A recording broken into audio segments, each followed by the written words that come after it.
PM Narendra Modi 7 साल बाद चीन पहुंचे हैं और तियानजिन में होने वाली शंघाई कॉरपोरेशन ऑर्गेनाइजेशन शिखर सम्मेलन में हिस्सा लेने वाले हैं।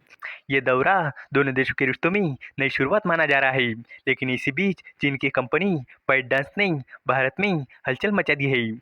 टिकटॉक के बैन होने के बाद पहली बार टिकटॉक की वेबसाइट खुलने लगी है और कंपनी ने गुड़गांव में नौकरियां भी निकाली है।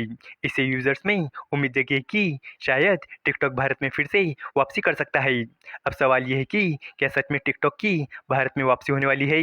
तो चलिए इस अपडेट को डिटेल में जानते हैं। लेकिन आगे बढ़ने से पहले एक रिक्वेस्ट है कि जो भी लोग इस चैनल पर नए हैं वो हमारे चैनल को सब्सक्राइब ज़रूर करें। इस काम के लिए कोई पैसे नहीं लगते हैं, बल्कि इससे हमें मोटिवेशन मिलता है। तो चलिए आगे बढ़ते हैं। पीएम नरेंद्र मोदी इस समय चीन के दौरे पर है। वो शनिवार शाम को चीन के शहर तियानजिन पहुंचे। वो शंघाई कॉरपोरेशन ऑर्गेनाइजेशन शिखर सम्मेलन में शामिल होंगे। पीएम मोदी 7 साल बाद चीन का दौरा कर रहे हैं। चीन का मानना है कि नरेंद्र मोदी के इस दौरे से दोनों देशों के रिश्तों में सुधार आएगा। वही दूसरी ओर चीनी ऐप टिकटॉक ने एक ऐसा काम कर दिया है जिससे इसकी भारत में वापसी की अटकलें तेज हो गई है। चीन की कंपनी बाइटडांस का मशहूर शॉर्ट वीडियो ऐप भारत में बैन है। बाइटडांस ने लिंक्डइन पर टिकटॉक के गुड़गांव ऑफिस के लिए 2 नौकरियां निकाली है। कंपनी को एक कंटेंट मॉडरेटर चाहिए जिसे बंगाली भाषा आती हो। साथ ही एक wellbeing partnership and operation lead की भी ज़रूरत है। इन नौकरियों के निकलने से टिकटॉक के पुराने यूजर्स और कर्मचारियों में उम्मीद जगी है। लोगों को लग रहा है कि शायद टिकटॉक फिर से भारत में शुरू हो सकता है। हाल ही में कंपनी की वेबसाइट भी भारत में फिर से खुलने लगी है। हालांकि सरकार के अंदर के सूत्रों का कहना है कि टिकटॉक पर अभी भी बैन लगा हुआ है। इकोनॉमिक टाइम को दिए बयान में सरकारी अधिकारियों ने बताया कि टिकटॉक को भारत में दोबारा शुरू करने का कोई आदेश जारी नहीं किया गया है।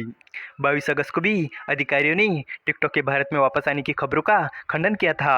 उस समय भी ऐसी खबरें आई थी कि टिकटॉक 5 साल में पहली बार भारत में एक्सेस किया जा सका है।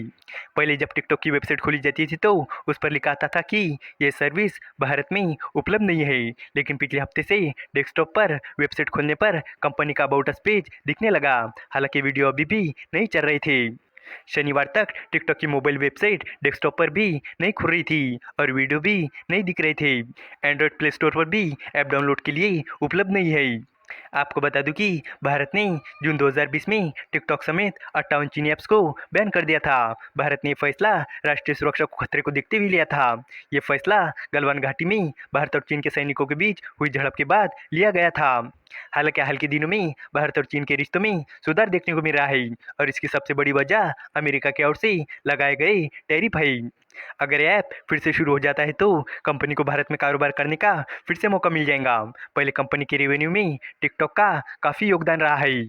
आपको बता दूं कि ये सब कुछ ऐसे समय हो रहा है जब अमेरिकी राष्ट्रपति डोनाल्ड ट्रंप ने भारत समेत कई देशों पर टैरिफ का बम फोड़ा है और भारत पर 50% का भारी भरकम टैरिफ लगाया है, जो कि भारत के एक्सपोर्टर्स के लिए बड़ा झटका है, क्योंकि अमेरिका भारतीय इंडस्ट्री के लिए बहुत बड़ा बाजार है और इसी नुकसान की भरपाई करने के लिए भारत दूसरे देशों से अपने रिश्ते मजबूत कर रहा है। जैसे कि हाल ही में पीएम मोदी ने जापान का दौरा किया और अब पीएम मोदी चीन के दौरे पर है।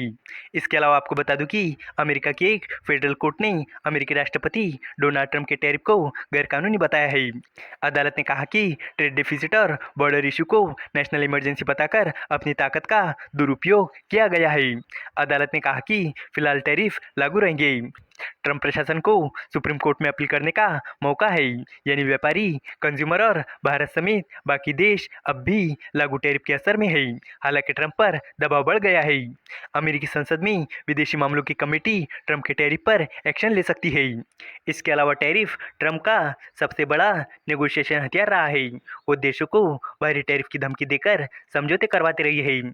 अगर यह हथियार अदालत ने छीन लिया तो ट्रंप की ताकत घटेगी और दुनिया अमेरिकी दबाव को नज़रअंदाज कर सकती है, खासकर ऐसे समय जब अमेरिकी टैरिफ से परेशान होकर कई देश आपस में नज़दीकियां बढ़ा रही है।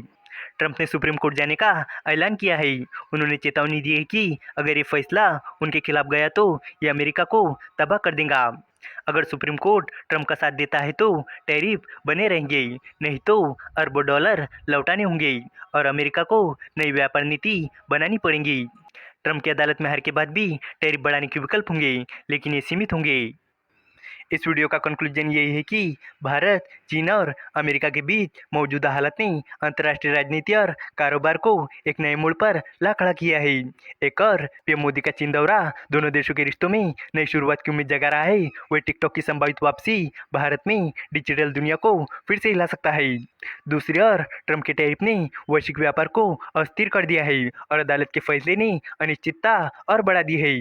आने वाले समय में ये देखना दिलचस्प होगा कि क्या टिकटॉक सच में भारत लौट पाएगा और भारत इन बदलते हालातों में अपनी रणनीति कैसे तय करेगा। उम्मीद है कि आपको ये जानकारी पसंद आएगी और भी इसी तरह के इन्फॉर्मेटिव वीडियोस के लिए हमारे चैनल को सब्सक्राइब करें। धन्यवाद।